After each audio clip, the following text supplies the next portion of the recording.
Hey everyone, today I want to talk about something that's not drama. I want to talk about a new Metroidvania that might be the game to play while we wait for Silksong. Nine Souls is releasing in 1 week on May 29th, and the game looks insanely good. In short, Nine Souls is Hollow Knight meets Sekiro.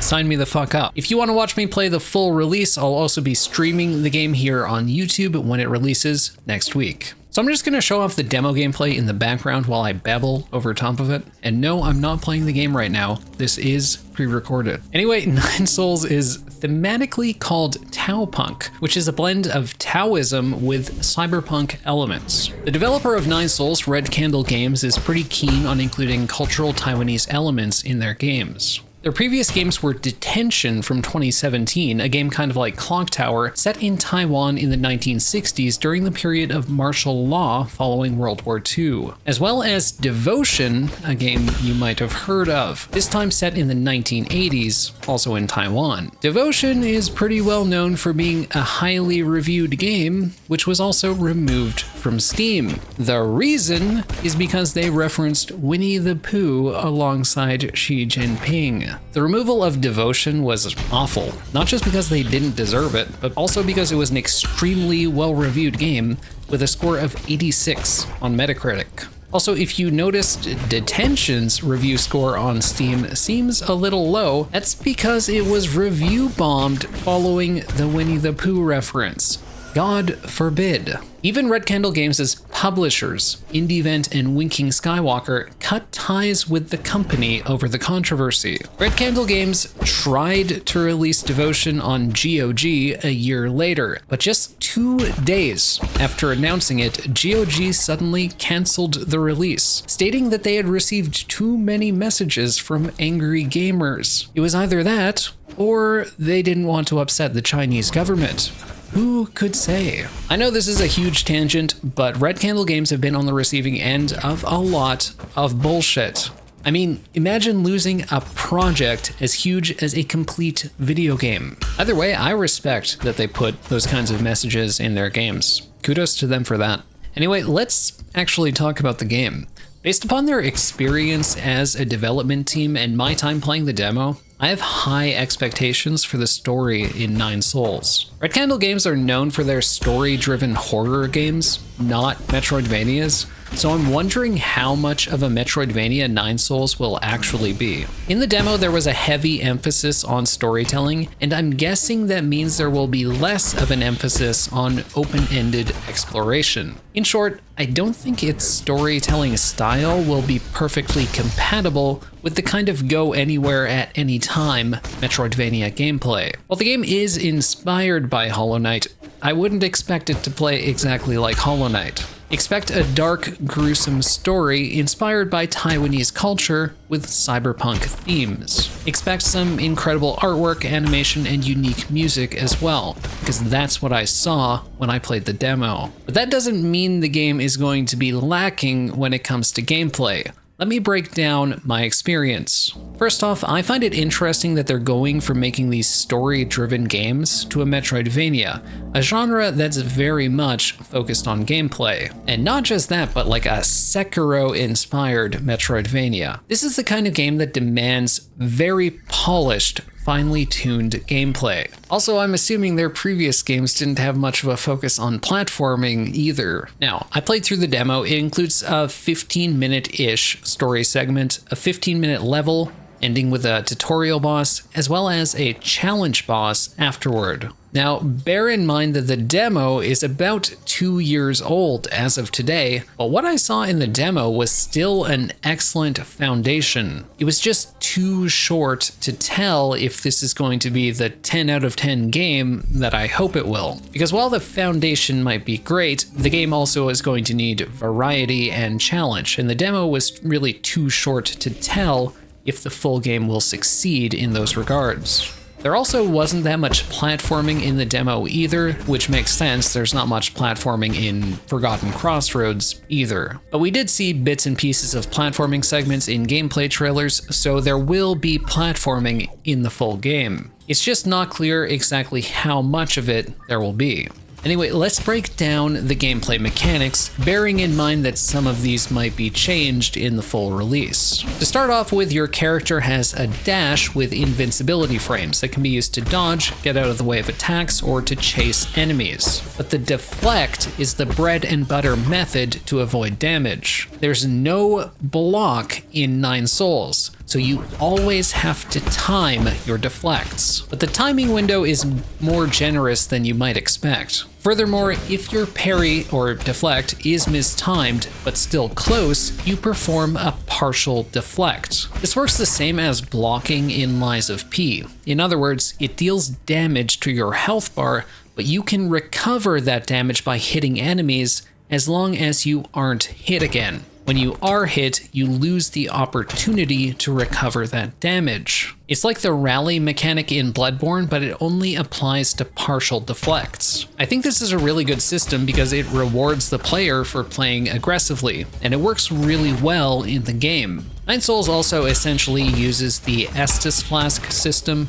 just instead of flasks, it's a pipe, which is pretty neat. The character fills the pipe with elixir, which you have a few charges of, which can be refilled either at save points or at pipe refill stations. These stations make the game a little more forgiving, which is nice. There's also an inventory slot for the pipe in the character screen, so I'm assuming you can customize it at some point. Defeating enemies also grants XP, allowing you to eventually level up.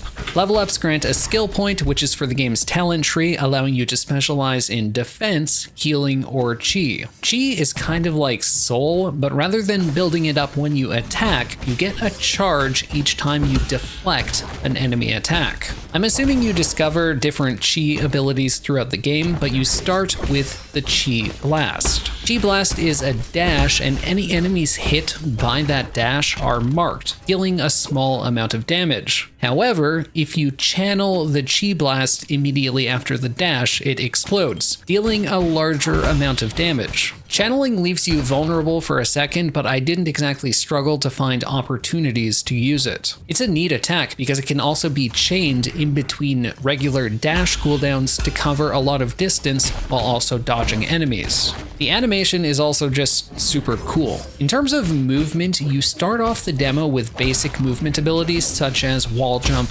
dash, and wall running. It's unclear if you unlock more movement abilities later, but I'm assuming we will. Unfortunately, there wasn't much in the demo in terms of platforming, as I said before. You definitely had to jump around. It's not like the level design was flat by any means.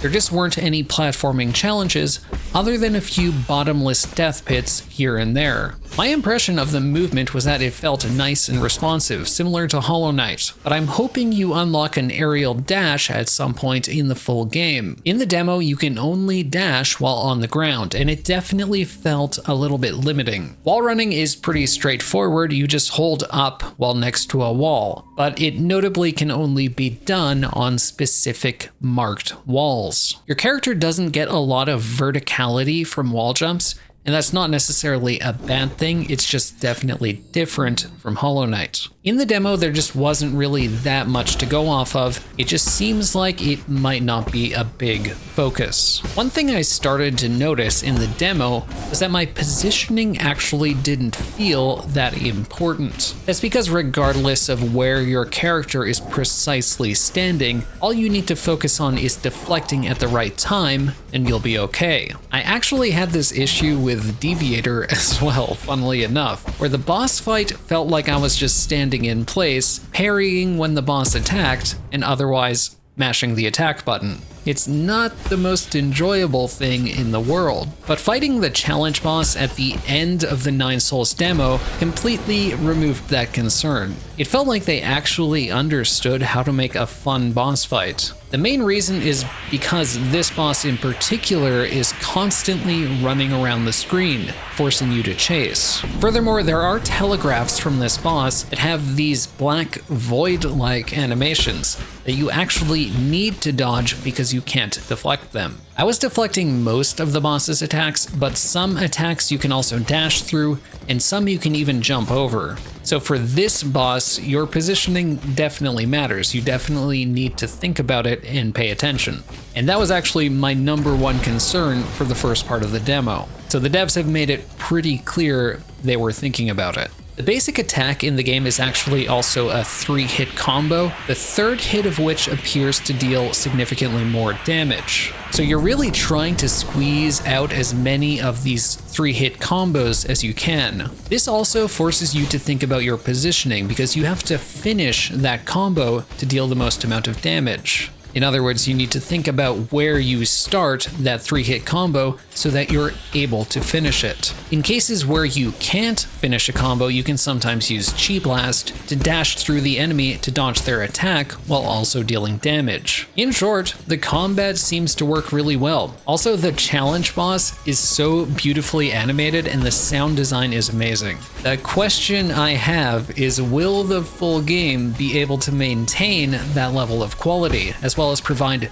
variety, a solid difficulty curve, and an interesting progression to the narrative? Of course, that remains to be seen. But I am optimistic that this game is going to be a banger. I'll give more of my impressions as I stream the game, but I think fans of Hollow Knight really need to keep an eye on this. Nine Souls has the potential to be insanely good. Also, since you're here for Metroidvanias, I just want to shout out Lone Fungus 2 because its Kickstarter just launched. Lone Fungus was a really fun Metroidvania with a lot of awesome movement and sequence breaking, so I'm optimistic Lone Fungus 2 is going to be great as well. And apparently it's also a prequel to Lone Fungus. The gameplay just looks like a lot of fun, and it looks like the artwork has really leveled up in Lone Fungus 2. So if you're interested in that, I'll throw a link to it in the description in case you're interested. If you want to check out Nine Souls, I'll also put a link to that in the description.